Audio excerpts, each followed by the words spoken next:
అందరికీ నమస్కారం అండి. నేను మీ doctor Venkat Jajula mega life nature cure acupuncture clinic Madhapur Hyderabad నుంచి మాట్లాడుతున్నానండి. ఈరోజు మనం చర్చించుకోబోయేటువంటి అతి ముఖ్యమైనటువంటి టాపిక్ వచ్చి నడుము నొప్పి, బ్యాక్ పెయిన్ ఎందుకు వస్తుంది, దాని గురించి మనం వివరంగా తెలుసుకుందామండి. ఈ రోజుల్లో అండి నడుము నొప్పి విపరీతంగా బాధపడుతున్నటువంటి ప్రజలు 70-80% మంది ఉన్నారండి. ఎందుకంటే మన చేసేటువంటి జాబుల్లో కావచ్చు, లేదంటే వయసు పరంగా కావచ్చు, లేదంటే తినేసుకునేటువంటి ఆహారం వలన కావచ్చు, మనకి బ్యాక్ పెయిన్ అనేది రావడం జరుగుతుందండి. మెయిన్‌గా ఈ బ్యాక్ పెయిన్ రావడానికి ముఖ్య కారణం 2 రకాలు ఉంటాయండి. 2 కారణాలు ఉంటాయి మెయిన్‌గా. ఒకటి ఎక్స్‌టర్నల్ కాజెస్, రెండోది ఇంటర్నల్ కాజెస్. ఎక్స్‌టర్నల్ కాజెస్ అంటే మనం జాబ్ పరంగా గానీ సపోజ్ మనం ఒక కంప్యూటర్‌ని గానీ ఏదన్నా యూజ్ చేస్తున్నప్పుడు మనం ఎప్పుడు స్ట్రక్చర్‌ని ఇలా ఉంచుతాం. ఎప్పుడైతే ఇలా కూర్చొని ఉంటాం, అది స్పైన్ మీద విపరీతమైనటువంటి లోడ్ పడుతుందండి. పెయిన్ వచ్చేస్తది. అదేవిధంగా ఏ బైక్ మీద పోతున్నప్పుడు స్పీడ్ బ్రేకర్ వచ్చినప్పుడు ధమ్మని ఎగిరి మామూలుగా ఇలా ఎగిరి కూర్చున్నాం అనుకోండి, అది స్పైన్‌లో ఉన్నటువంటి డిస్క్‌లు స్లిప్ అవ్వడం గానీ ఇటువంటివి జరుగుతుంటాయి, బల్జ్ కావడం. అయితే ఇవి ఎక్స్‌టర్నల్ కాజెస్ చూసుకుంటే, ఇంటర్నల్ కాజెస్ వచ్చి ఆహారపు అలవాట్లు. మనం ఎటువంటి ఆహారం తీసుకుంటున్నాం అనేది చాలా ఇంపార్టెంట్ అండి. మనకి ఆహారంలో 2 రకాల ఆహారాలుంటాయి. ఒకటి ఆల్కలైన్ ఫుడ్, రెండోది acidity food. As acids generate చేసేటువంటి ఫుడ్. Alkaline food. ఆల్కలైన్ ఫుడ్‌లో మనకి ఆకుకూరలు, కాయగూరలు, ఫలాలు, పప్పు దినుసులు ఇయన్నీ కూడా ఆల్కలైన్ ఫుడ్ కిందొస్తాయండి.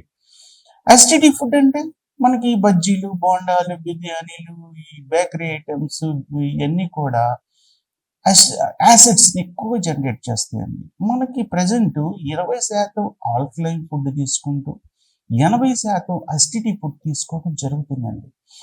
సో, మనకి ఆల్కలైన్ ఫుడ్ తీసుకుంటే అండి, మన జీర్ణ వ్యవస్థలో, డైజెస్టివ్ సిస్టమ్‌లో స్మూత్‌గా డైజెస్ట్ అవుతుంది. అదే అసిడిటీ ఫుడ్ తీసుకున్నాం అనుకోండి, అది గ్రైండింగ్ ప్రాసెస్‌లో విపరీతమైనటువంటి వేడిని జనరేట్ చేస్తుందండి.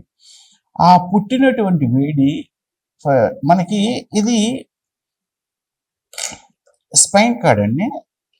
ఇది వెన్నుపాము. ఇది సర్వైకల్ రీజన్. C1 నుంచి C7 వరకు డిస్కులుంటాయి. ప్రతి 2 వెన్నుపూసల మధ్యలో ఫిట్‌గా ఉంటది డిస్క్. ఇది డోర్సల్ రీజన్. D1 నుంచి D12 వరకు డిస్కులుంటాయి. ఇది లంబార్ రీజన్. L1 నుంచి L5 వరకు డిస్కులుంటాయి. ఇది సాక్రల్ రీజన్ అండి. ముడిపూస అంటాం. S1 నుంచి S5 వరకు డిస్కులుంటాయి. అయితే అసిడిటీ ఫుడ్ వలన మన డైజెస్టివ్ సిస్టమ్ పుట్టినటువంటి వేడి దాని పక్కనే ఉన్నటువంటి ఈ వెన్నుపాముకి తగులుతూ ఉంటుందండి. ఎప్పుడైతే ఇది ఒకరోజు, 2 రోజుల్లో జరిగేది కదండీ! చిన్నప్పటి నుంచి మనం ఎప్పుడైతే అసిడిటీ ఫుడ్ తీసుకున్నామో, ఇవన్నీ కూడా ఆ హీట్ చిన్నప్పటి నుంచి కూడా ఇప్పటి వరకు కూడా తగిలి ఆ 2 వెన్నుపూసల మధ్యలో ఉన్నటువంటి డిస్కులు సైజులు తగ్గిపోతాయి అన్నీ.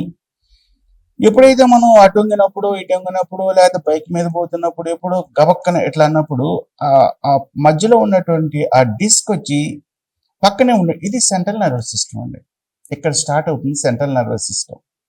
బ్రహ్మరంధ్రం అంటాం. ఇక్కడ ఇది బ్రహ్మరంధ్రం అండి. ఇక్కడ స్టార్ట్ అయినటువంటి సెంట్రల్ నర్వస్ సిస్టమ్ ఇలా వచ్చేసి కొన్ని నరాలు ఇలా వెళ్ళి ఈ అరచేతిలో ఎండ్ అవుతాయి.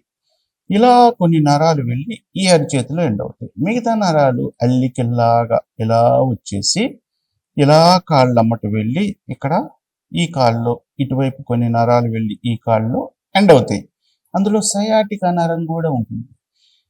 ఎప్పుడైతే ఈ డిస్క్ మనం ఈ లూజ్‌గా ఉన్న డిస్క్ వెళ్ళి పక్కన వెళ్తున్నటువంటి నరం మీద పడిందో అప్పటి నుంచి మనకు బ్యాక్ పెయిన్ అనేది వచ్చేస్తుంది.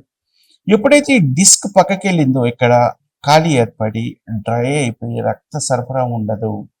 మనం ఆక్యుపంక్చర్ ట్రీట్మెంట్ ద్వారా ఏం చేస్తామంటే మనం ఇక్కడ ఫస్ట్ బ్లడ్ సర్క్యులేషన్ కలిగిస్తామండి. ఎప్పుడైతే బ్లడ్ సర్క్యులేషన్ కలిగిందో జిగురు లాంటి పదార్థం వస్తుంది.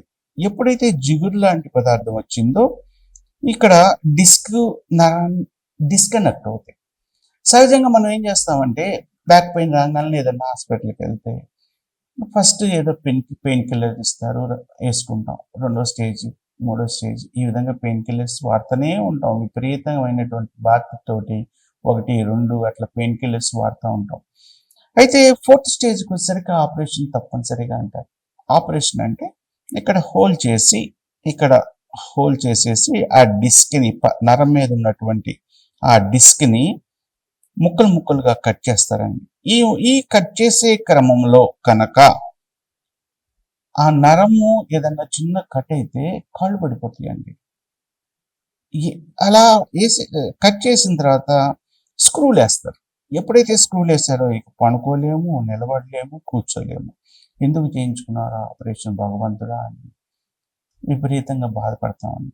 అయితే మనం ఏం చేస్తామంటే మనం mega life nature cure acupuncture clinic అండి, మాదాపూర్లో ఉంది, హైదరాబాద్.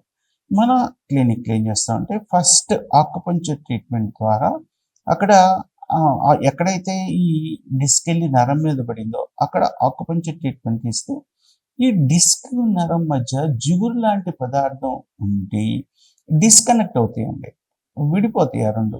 స్పైన్ అలైన్మెంట్ అనేటువంటి సిస్టమ్ పద్ధతి ఉంది మన దగ్గర. ఎప్పుడైతే ఈ స్పైన్ అలైన్మెంట్ చేసామో ఆ డిస్క్ ఏంటంటే ఈ నరం నుంచి విడదీయడం జరుగుతుంది. ఎప్పుడైతే డిస్క్ నరం మీద నుంచి పక్కకు వచ్చిందో అప్పుడు మనకి పెయిన్ అనేది పర్మనెంట్గా పోతుందండి. చాలామంది ఆ డిస్క్ ప్రాబ్లం వలన సయాటికా ప్రాబ్లం కూడా బాధపడుతుంటారు. సయాటికా ప్రాబ్లం తోటి అది ఇలా అంటే సయాటికా నరం సాగాలి, ఇలా అంటే దాని పొజిషన్లోకి రావాలి. ఎప్పుడైతే డిస్క్ వచ్చి ఆ నరం మీద పడిందో ఇలా అంటే కాలు కొంచెం ముందు కదిలిస్తే విపరీతమైనటువంటి పెయిన్ అండి, నొప్పి భరించలేరు. సో ఈ బాధతోటి, ఈ నడుము నొప్పి బాధతోటి కానీ ఈ సయాటికా పెయిన్ తోటి కానీ మెడ దగ్గర నెక్ పెయిన్ తోటి కానీ సర్వైకల్ రీజన్ దగ్గర పెయిన్ విపరీతంగా ఉంటుంది చాలా మందికి. అటువంటి పెయిన్స్తో కనుక మీరు బాధపడుతున్నట్లయితే తప్పనిసరిగా మమ్మల్ని సంప్రదించండి. మాది mega life nature cure acupuncture clinic అండి, మాదాపూర్, హైదరాబాద్లో ఉంది. మా మొబైల్ నెంబర్స్ 9550259279. ఇంకోసారి చెప్తాను, 9550259279 అండి. ఈ నెంబర్ కనుక మీరు మాకు సంప్రదిస్తే మీకున్నటువంటి బ్యాక్ పెయిన్ కానీ, సయాటికా పెయిన్ కానీ, నెక్ పెయిన్ కానీ పర్మనెంట్గా ఎటువంటి ఆపరేషన్ లేకుండా పర్మనెంట్గా తగ్గిస్తామండి. మీ doctor Venkat Jajula. Thank you.